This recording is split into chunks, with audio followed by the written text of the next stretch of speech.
Mel Brooks's 1974 comedy classic, everyone loves and does well with Blazing Saddles, one of the best Hollywood movies ever. Even though it came out almost 50 years ago, it's still a Hollywood classic that gets new fans every day. Did you know, though, that the people who made the famous Western movie didn't want you to know some shocking secrets? Join us as we delve into the untold stories about Hollywood's most chaotic film shoot. From controversial casting decisions to writers at war with the company, we're bringing to light stories that have been hidden for decades. You won't want to miss this if you liked Blazing Saddles or just like a good Hollywood story. Prepare to be shocked by the facts that will change the way you always see this famous movie.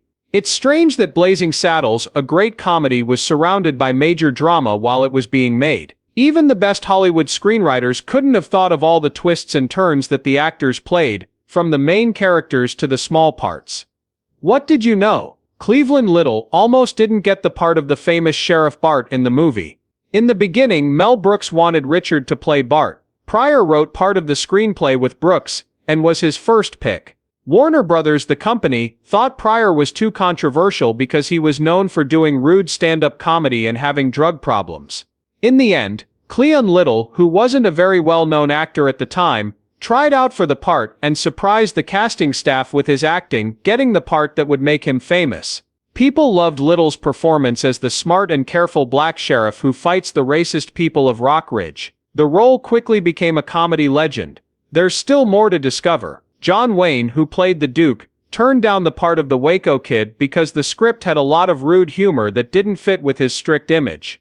Because of this, Wayne chose to pass, and Brooks replaced him with Gig Young. Young was chosen for the part and even started shooting, but he was drunk a lot and couldn't do his job. Gene Wilder, who had worked with Mel Brooks on The Producers, was pulled in at the last minute and gave an amazing performance that gave the movie its own unique energy. Line Vaughn was played by Mullen Khan, who was also a controversial choice. The actress who was nominated for an Academy Award was asked to do something strange and a little controversial during her tryout. Khan was asked to show her legs during the audition process by Mel Brooks, who is known for using unusual ways to hire people. Khan didn't want to show Brooks her legs at first, but she finally gave in after being persuaded. Khan thought he wasn't fully honest and told him, "You're that kind of guy." Then Brooks made it clear that this request was based on the character Lily Vano, who is an attractive cabaret singer. The character was meant to poke fun at Marlene Dietrich, who liked to show off her legs. Knowing that the vision was being funny, KH agreed, but told Brooke not to touch him.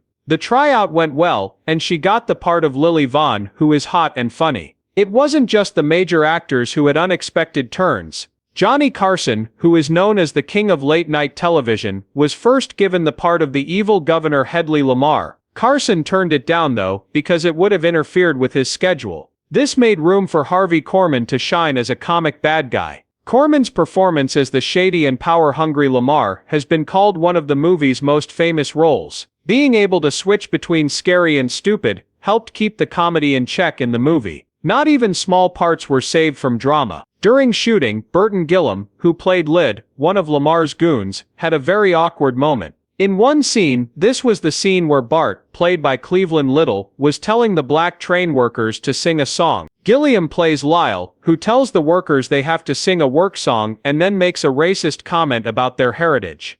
The harsh and obviously insulting language used in this and other scenes in Blazing Saddles was meant to make fun of and show how ridiculous racism is. But it was also hard for the players, who had to find the right balance when saying these lines, so that they emphasized the satirical point of the movie without reinforcing negative stereotypes. Burton Gilliam himself said that the rude words in the scene made him feel bad. In interviews, Gilliam and Cleveland Little were said to have talked at length about the scene before shooting started. Gilliam wasn't pushed to stick to the script in order to keep the film's strong critique of racism. Their professional connection and shared understanding were important parts of making the scene real and making sure the satire hit home. Because Gilliam and Little respected each other, they worked together to make sure that the film's critical view of racism got across clearly. There have only been a few directors in Hollywood history who were as brave as Mel Brooks. This was especially clear with Blazing Saddles. Brooks knew from the start that he was working on a project that would cause a lot of trouble, but he had no idea how much trouble he would face from Warner Brothers officials. Mel Brooks and Warner Brothers Studios had a lot of disagreements during the making of Blazing Saddles. These disagreements were over artistic control, content, and the limits of comedy. Warner Brothers was wary of the film's bold and controversial themes. Blazing Saddles talked about racism, bias, and social norms with a level of honesty and humor that wasn't common in Hollywood in the 1970s. The studio executives were most worried about the racist slurs and the fact that the movie was clearly a satire of racism. Brooks had to fight to keep his script and vision true, and he and the company often disagreed about what would be in the final cut. People didn't like Brooks's unique and often strange way of making people laugh. Warner Brothers executives didn't trust some of his more extreme ideas, like the film's meta-humor that broke the fourth wall, and the crazy ending where the characters leave the set of the movie and intrude on other studio productions. Brooks had to persuade the company to let him take these creative risks, which turned out to be some of the movie's most memorable parts. The ending of the movie was one of the main points of debate. The original script finished with a huge fight that spreads from the Western set to other parts of the studio. At first, the studio executives were skeptical of this finish because they thought it might turn off viewers because it was so strange and meta. Even so, Brooks fought to keep the ending because he thought it was important to the film's chaotic mood. In the end, his vision won out, and the ending is now seen as a great example of Brooks's creative way of making people laugh. Warner Brothers was also unsure of how to market Blazing Saddles because it was a satire and had violent scenes. The studio didn't know how people would respond.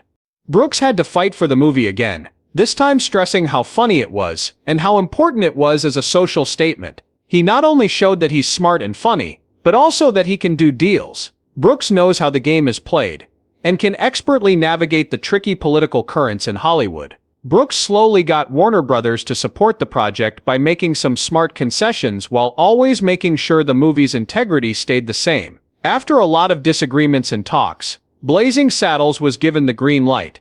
There was still some doubt in the studio's mind, but they chose to release the movie anyway. The movie's success when it came out showed that people were ready for its dark humor and comedy. Brooks's determination and vision helped make Tintin a comedy classic that is still praised for its risky and creative style. When Frankie Lane joined the project thanks to Mel Brooks, he didn't really know what he was getting himself into. He sang the theme song for Blazing Saddles. Brooks chose a theme song for Blazing Saddles that would make people think of old westerns. Frankie Lane, a famous singer known for his deep, powerful voice and sad western songs, was chosen to sing the song. Lane had hits like Rawhide and High Noon, which fit nicely with the serious tone Brooks wanted to make fun of in Epic. Brooks purposely kept Lane in the dark about what the movie was really about. He wanted Lane to sing the song with real earnestness, but Lane didn't know that the movie was a satirical comedy that would make the dramatic tone of the song funny. Brooks thought that Lane's earnest performance would make the funny difference between the song and the funny parts of the movie even stronger.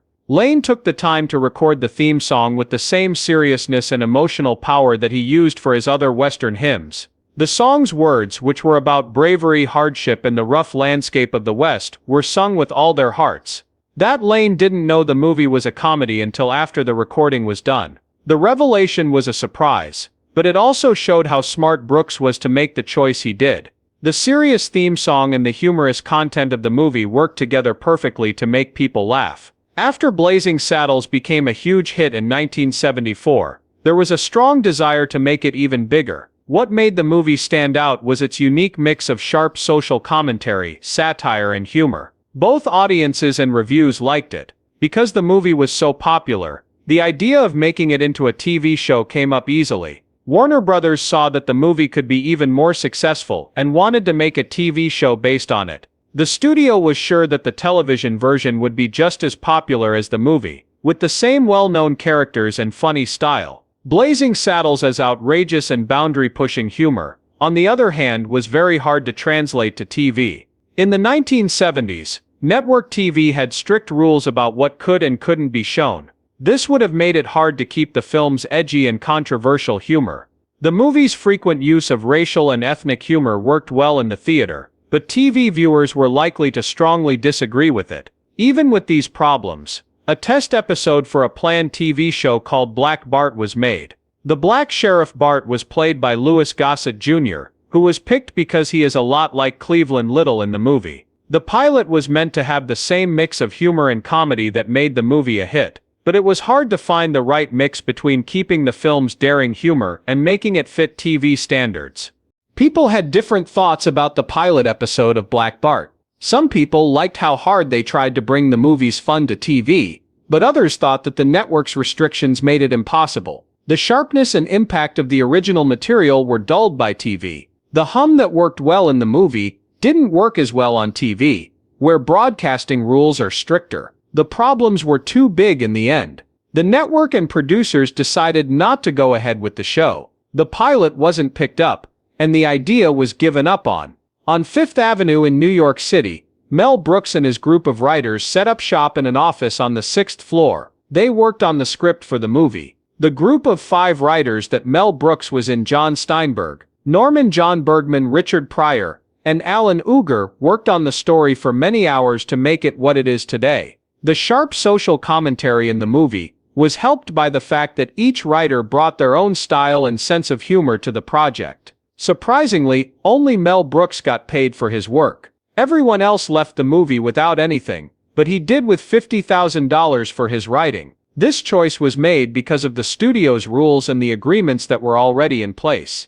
Brooks was in a good situation to negotiate his pay because he was the director and a big part of the creative process behind the movie. The other authors, Bergman, before there was no direct payment for Steinberg and Uger's work on the writing. This happened all the time in Hollywood, where script credits and pay often caused arguments and scandals. Writers often worked on projects without knowing if they would get paid for them. They hoped that their work would be recognized and rewarded in some other way, like by getting credit or future chances. The writer's work was recognized in the film's credits, even though they weren't paid for it. Andrew Bergman had a great career as a screenwriter and director. He worked on many movies, such as The In-Laws and Fletch. Also, Richard Pryor's career took off, and he became one of the most important comics of his time. They got experience working on Blazing Saddles and were recognized for it, which helped their jobs even though they weren't paid. Blazing Saddles went through a few name changes before it became the famous movie it is today. Andrew Bergman's first draft of the script was called Tex X. The title was a play on Malcolm X, which showed that the movie was going to be about race and social justice. But this term was seen as too direct and maybe even controversial because of how important Malcolm X was to the civil rights movement. Black Bart, named after the main character's black sheriff, played by Cleveland Little, was another choice. People thought this title was boring and uninspiring because it was simple and focused on the main character and his role in the narrative. However, it didn't fully capture the funny and satirical parts of the movie. There was a time when the movie was almost called The Purple Sage, which was a reference to the famous Western author Zane Grey. There was a Western theme to this title, but it lacked the fun and punch that Mel Brooks was going for. It also didn't make the movie stand out from other serious Westerns. Another possible title was The Texas Cowpoke. This name made reference to the Western setting and horse themes, but it didn't fully capture the funny tone of the movie. The way it sounded made it sound like a standard Western, which could make people underestimate what the movie was really about. The final title, Blazing Saddles, was chosen because it sounds funny and represents the intense and exciting action of Westerns while also making it clear that the movie is meant to be funny.